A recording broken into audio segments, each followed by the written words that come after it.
for a long time when we pictured global missions, it was often a very Western-centric image.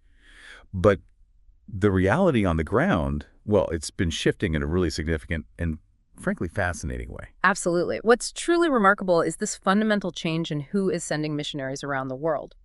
Today, we're taking a deep dive into the incredible growth of mission movements originating from places that were, well, once primarily on the receiving end of these efforts. Exactly. We've compiled a wealth of information looking at these dynamic sending movements coming out of Africa, Brazil, Korea, India, the Philippines, and Latin America. It's a profound shift.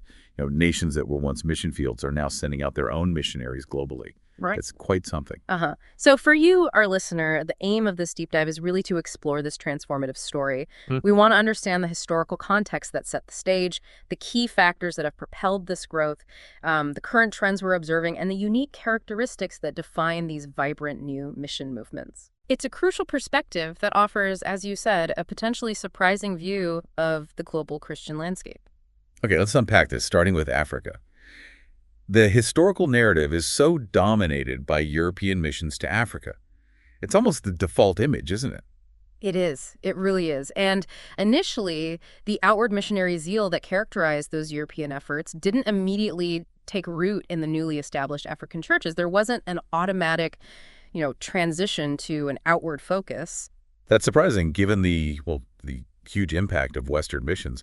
Were there specific reasons for this initial inward focus? Well, several factors were at play. The immediate priority for many emerging African churches was establishing themselves, developing leadership, and addressing the spiritual needs within their own communities. Right. The focus was often on consolidating their faith and building strong local congregations, getting their feet under them first. But then something shifted, right? What sparked that outward movement?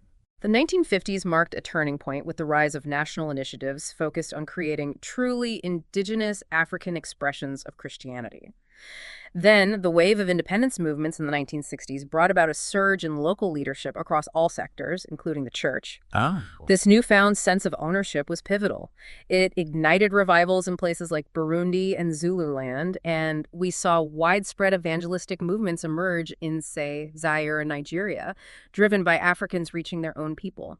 So the focus shifted from receiving to actively engaging within their own borders first, and then that naturally led to looking beyond. Precisely. The 1970s became a key decade for mission mobilization. Nigeria and Ghana saw significant national efforts to send out their own missionaries. And in landmark development in 1975, Nigeria established the first indigenous African interdenominational mission-sending agency. Wow. That's a massive step towards self-reliance and an outward vision. We also saw things like the Ghana Evangelism Committee's nationwide survey, which directly led to the planting of over 8,000 churches within a decade, demonstrating this growing outward momentum. Nigeria really stands out when you look at the numbers. This dramatic reversal of missionary flow is quite remarkable. Yeah. What do you think were the key elements that allowed for such a rapid indigenization and then outward mobilization? Well, several factors likely contributed. The growth of indigenous theological training institutions meant that Africans were being equipped to lead and to envision mission from their own cultural context. The rise of charismatic movements in many parts of Africa also brought a strong emphasis on evangelism and a sense of urgency, in sharing their faith. Right, that energy. Exactly. And in Nigeria specifically, the relative political stability in later decades, coupled with the growing strength of the church, provided a platform for this outward expansion. The numbers are indeed striking. In the late 20th century, you had nearly 10,000 expatriate missionaries serving in Nigeria compared to just over 500 indigenous Nigerian missionaries. Fast forward to around 2006, and those figures essentially flipped, with expatriate numbers dropping to about 860, while Nigerian missionaries surged to over 5,200. And these aren't just staying within Nigeria, they're serving in an impressive 65 countries globally. It truly is an incredible shift, highlighting the dynamism of the global church. And it's part of a broader continental trend. The movement of African national initiatives is specifically focused on establishing mission movements in every African nation. Right. Furthermore, the Anglican Communion in Africa is now providing significant leadership within the wider Anglican family, contributing to theological reflection and emphasizing core values on a global scale. So the impact is now genuinely global. It's no longer just about the continent of Africa. Exactly. African missionaries are now present in a truly diverse range of locations, reaching as far as China and Japan and Asia, and across the Atlantic to countries like Brazil and Bolivia and South America. Their influence is even being felt in Europe, where, quite remarkably, the 5 largest churches in one major European country are now led by pastors of African descent. Wow, that's amazing. This really underscores the global reach and increasing influence of this movement. Okay, let's cross the Atlantic and look at Brazil. We hear about a mission history there, stretching back quite a ways. That's right. The oldest Brazilian evangelical mission society, the Mission for the Evangelization of Brazil and Portugal, was founded way back in 1890. Initially, as the name suggests, their primary focus was on Portuguese and Spanish-speaking nations, with Portugal being a key priority. Oh, okay. And in those early years, as we've seen elsewhere, international mission agencies were the dominant players on the Brazilian mission scene. So again, an initial reliance on external support. When did Brazil start to really take ownership of sending their own people? The 1970s were a critical turning point. The first truly indigenous Brazilian mission agencies were formed in 1972 and 1976.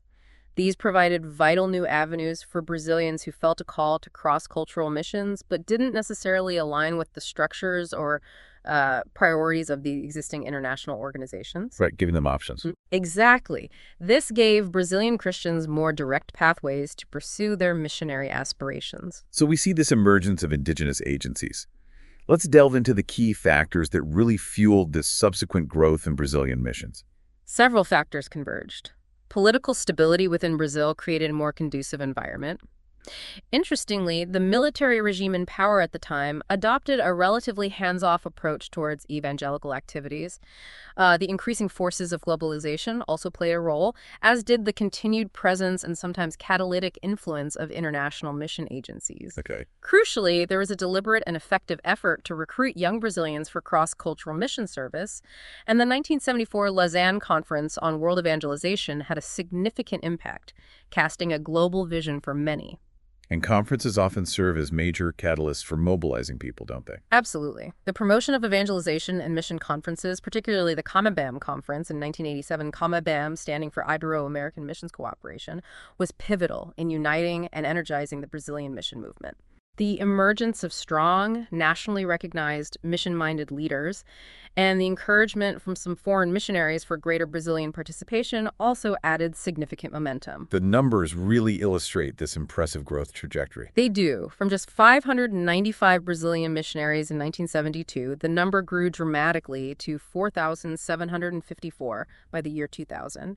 And mirroring what we saw in Africa, Brazilian missionaries are now active on every continent around the globe. Wow.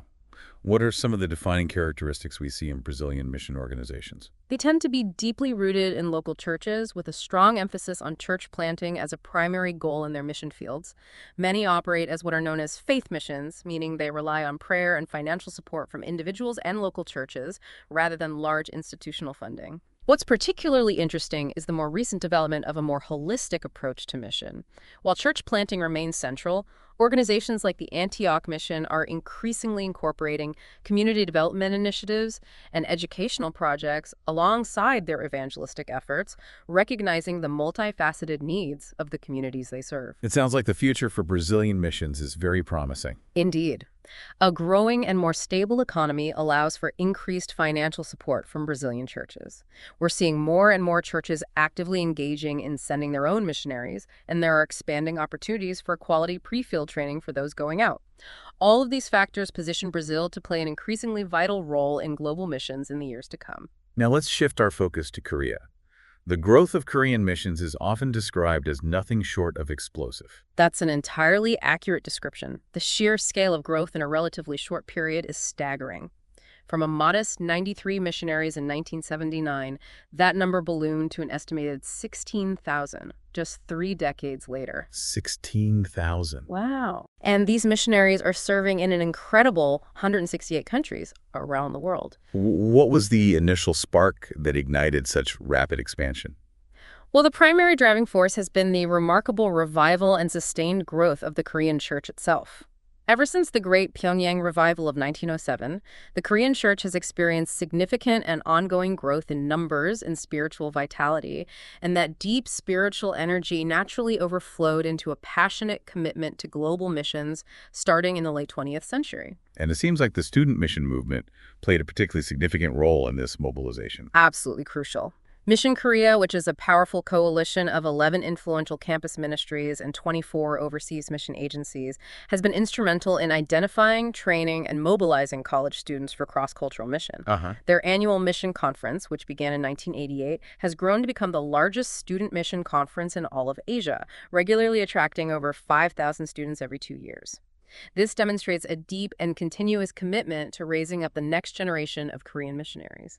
Beyond the highly effective student movement, were there other key factors contributing to this strong missionary impulse within Korea? Yes, there have been significant and widespread nationwide intercession movements dedicated and fervent prayer specifically for the advancement of global missions. Additionally, various mission-focused parachurch organizations have emerged, fostering a remarkable degree of interdenominational cooperation in the pursuit of the Great Commission. That unity aspect again. Exactly. This unity of purpose across different denominations has been a powerful catalyst. What are some of the unique characteristics that Korean missionaries often bring to their work in different parts of the world? They are generally known for their incredibly fervent passion for sharing the gospel and often adopt a very strong family-centered approach to ministry. They also tend to be highly educated and come from a culture with a strong work ethic and dedication. Interestingly, their cultural background provides a certain degree of cultural proximity to many unreached people groups in the Chinese, Muslim, and Buddhist worlds, which can sometimes be advantageous in building relationships and understanding cultural nuances. We're also seeing a growing number of Korean marketplace missionaries, professionals, who leverage their skills in businesses to gain access and build relationships in countries where traditional missionary visas might be restricted. And what about the significant Korean diaspora living in various parts of the world? How does that factor into the mission picture? That's a substantial and growing opportunity. With over 7 million Koreans living in diverse countries around the globe, they represent a vast and potentially highly effective mission force. Wow, 7 million. Yeah. Many in the younger generations have grown up in multicultural environments, giving them invaluable cross-cultural communication skills and understanding. Furthermore, Korean churches established in places like China, Southeast Asia, and even parts of the Middle East are increasingly becoming active in reaching out to their local communities and engaging in mission within their specific regions. It sounds like the Korean mission movement is an undeniable force. But are there any particular challenges they're navigating as they continue this rapid growth? Well, as with any mission movement experiencing rapid expansion, there are areas that require ongoing attention and development. The Korean church is increasingly recognizing the need to focus on building more effective long-term mission strategies, strengthening their organizational structures to support the large number of missionaries they're sending. Makes sense. Ensuring comprehensive and culturally sensitive preparation for cross-cultural ministry, and providing robust ongoing support and care for their missionaries serving in often challenging contexts. They are also actively learning from the experiences of the Western mission movement, both its successes and its challenges, while striving to develop their own uniquely Korean approaches to the specific contexts they encounter. So continuous learning and adaptation. Exactly. Their continued strategic development will be vital for their ongoing contribution to global evangelization. Let's turn our attention now to India. We noted earlier that after independence, many Western mission agencies began to withdraw. What was the impact of that, and what emerged in its place? Following India's independence in 1947, for a variety of political reasons, there was indeed a significant withdrawal of many long-established Western mission agencies. This initially created a period of uncertainty and adjustment for the Protestant Church in India regarding the future direction of mission work. However, the decade of the 1960s proved to be a significant turning point, marked by a renewed sense of spiritual awakening and a reorganization of the Indian Church, ultimately leading to the rise of a truly indigenous Indian mission movement. And it sounds like this period saw the emergence of new mission organizations led by local Indian believers. Exactly. This era witnessed the birth of numerous new indigenous Indian mission organizations, often led by dynamic and charismatic Indian Christian leaders. Organizations like the Indian Evangelical Mission, the Friends Missionary Prayer Band, and Maranatha Ministries are just a few examples of the many that sprang up during this time. Initially, as these new Indian missions were developing their capacity, some Western agencies continued to provide valuable assistance, particularly in the area of training young Indian men and women for mission service, until the Indian missions themselves became self-sufficient in training their own workers.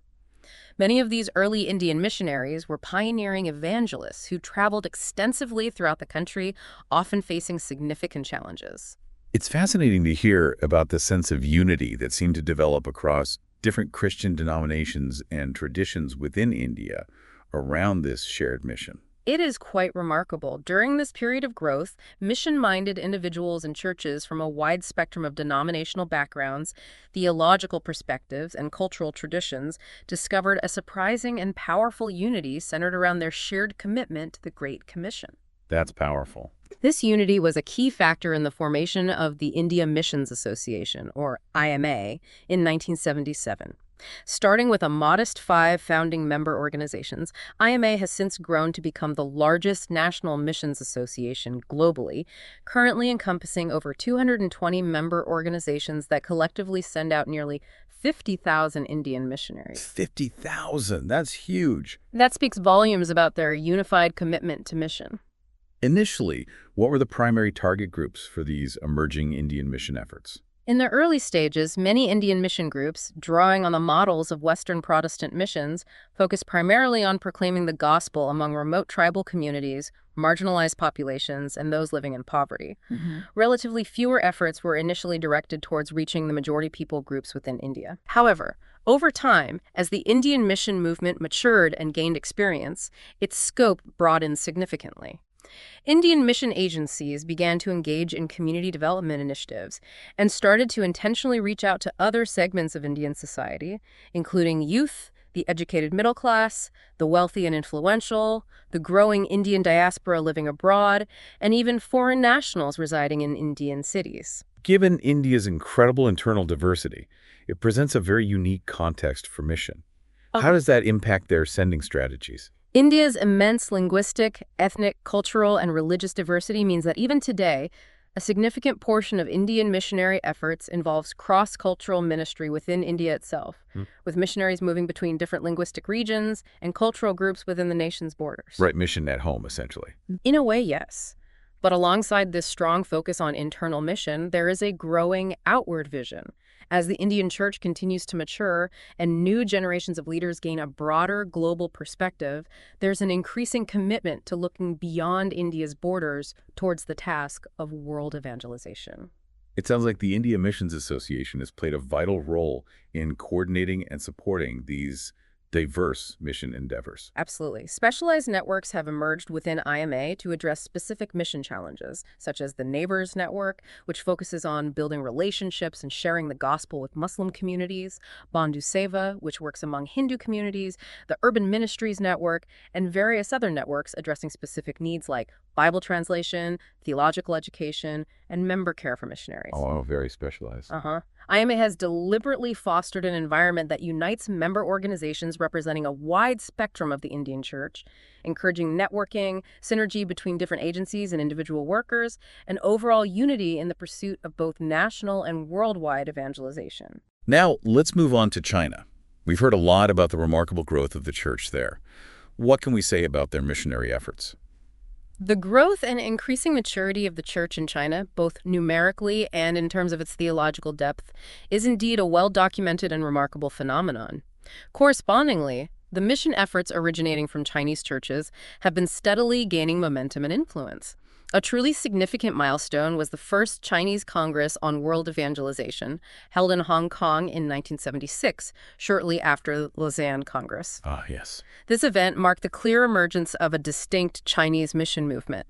Since then, there have been several subsequent CCOW gatherings, fostering greater collaboration, strategic thinking, and a broader global vision among Chinese Christians.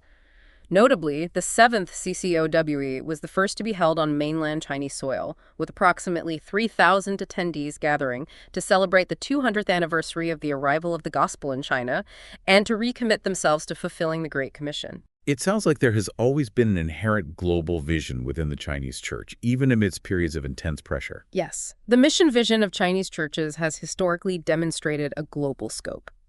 Within China itself, there have been consistent trends in the spread of the gospel, moving from rural areas to burgeoning urban centers, reaching out from agricultural communities to diverse social and professional classes, expanding from the coastal regions to the more remote inland areas, and intentionally crossing cultural boundaries to reach China's numerous ethnic minority groups. Okay.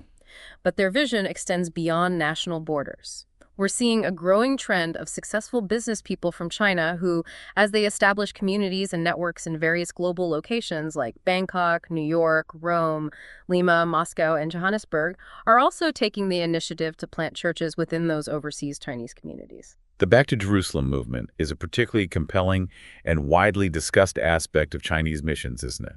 It is a very significant and inspiring movement that has captured the imagination of many and ignited a renewed sense of excitement for cross-cultural missions. The roots of the Back to Jerusalem vision trace back to the 1940s, prior to the establishment of the communist regime, when 3 Chinese pastors are said to have had a vision of the gospel spreading westward from China until it reached Jerusalem. Wow, back in the 40s. Yeah. They began organizing and training indigenous evangelistic teams with this goal in mind, but their efforts were disrupted by the political changes. However, this powerful vision was revived in the 1990s and continues to resonate strongly today.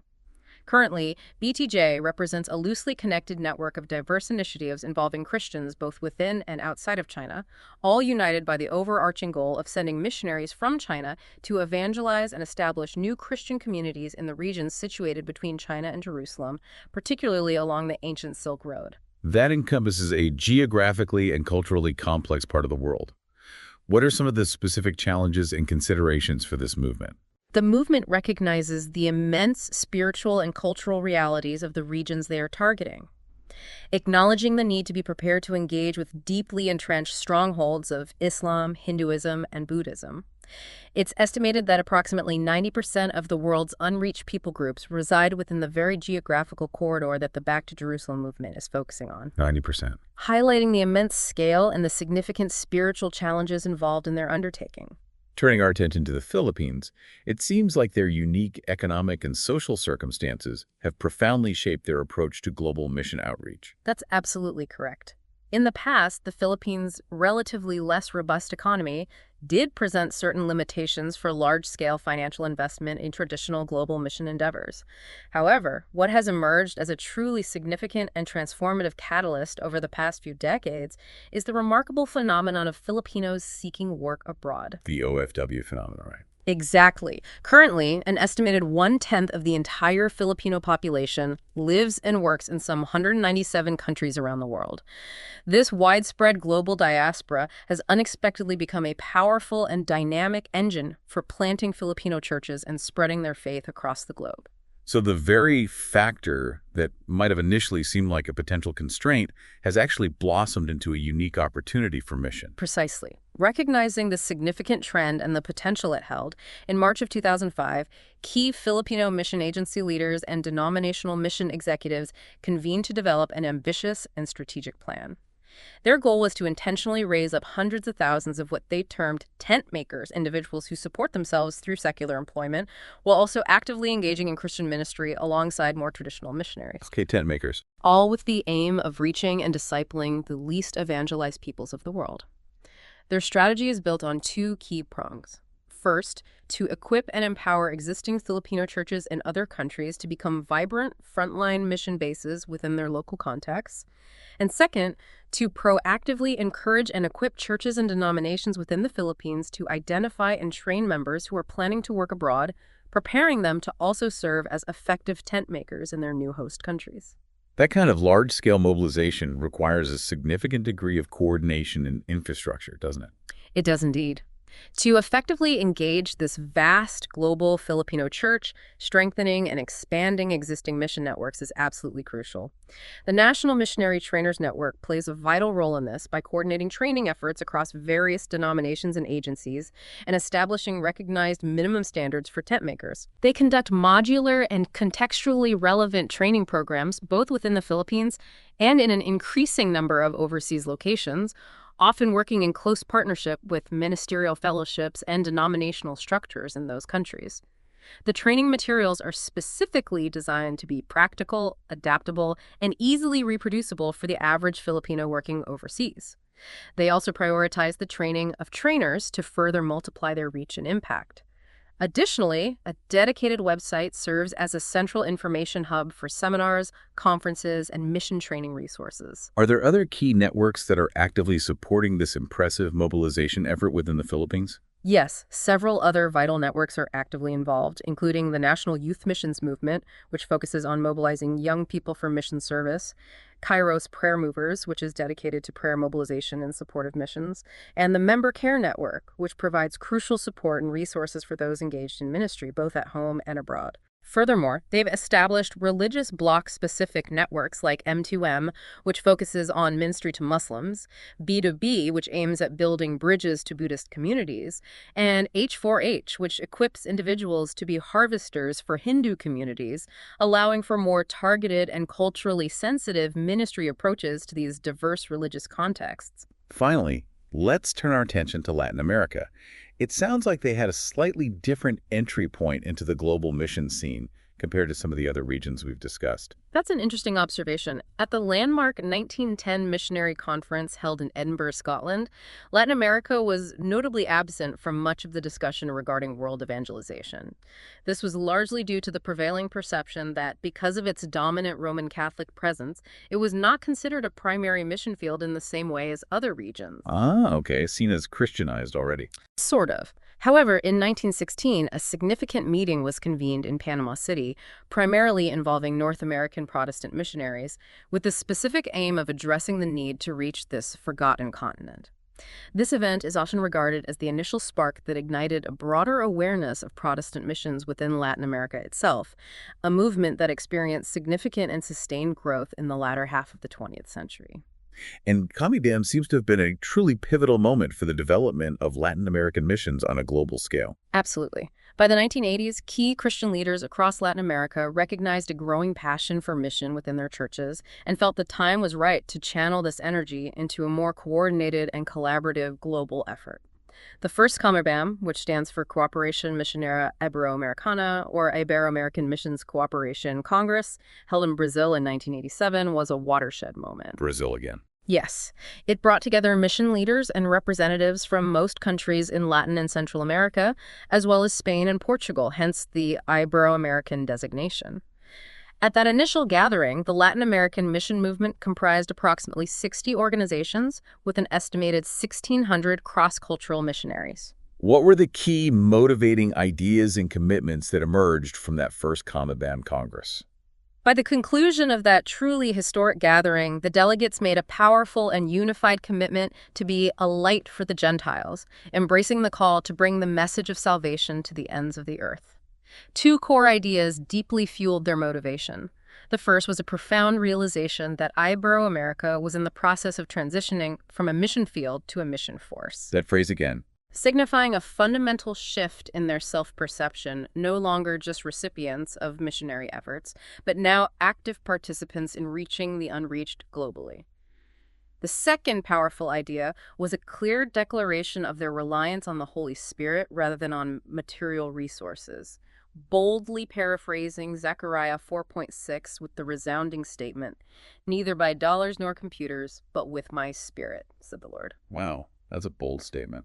It was a powerful affirmation that a perceived lack of financial resources would not be allowed to become an excuse for inaction. The subsequent growth in the number of sending organizations and missionaries seems quite remarkable. It was indeed rapid and significant. Just 10 years later, at the second COMIBAM Congress held in Mexico in 1997, it was estimated that the number of Ibero-American sending organizations had grown to around 300, with a corresponding increase in the number of cross-cultural missionaries to over 4,000. Huge jump. And by 2006, those numbers had more than doubled once again, reaching approximately 400 sending organizations and an estimated 10,000 missionaries serving around the world. It sounds like Latin American Christian leaders have a strong sense of untapped potential for future growth and impact as well. They do. With a large and still growing evangelical population, now estimated to be over 70 million across Latin America, Leaders within the movement believed they were still far from reaching their full potential in terms of their contribution to global mission. 70 million, yeah, that's a lot of potential. Exactly. Their current focus is not only on continuing to increase the number of cross-cultural missionaries being sent out, but also on strengthening the crucial areas of pre-field training, ongoing support, and effective pastoral care for those they send into often challenging and complex mission contexts. This entire discussion really underscores a fundamental transformation of the landscape of global missions. It's clearly no longer a unidirectional movement. This naturally leads us to the crucial concept of global partnership. It seems this is becoming increasingly vital for the future. Absolutely. Today, we are witnessing unprecedented opportunities for genuine collaboration in advancing the gospel, not only between long-established Western mission organizations and these dynamic non-Western movements we've been discussing, but also increasingly among the majority world churches and mission agencies themselves. And you mentioned a compelling connection to Jesus' prayer for unity in the Gospel of John. Yes, it's truly compelling to consider the profound relationship between our collaborative efforts in global mission and Jesus' powerful prayer in John chapter 17, where he prayed for unity among his followers so profound that it would make the reality of Christ himself visible to the world. It certainly seems that as the global body of Christ increasingly embraces principles of partnership and works together in mission, that very prayer is being answered in new and powerful ways in our time. So what are some of the key elements that make these global partnerships truly effective and sustainable? What foundational principles are at play? We are seeing a maturing commitment to what we could call sensitive and significant partnership covenants.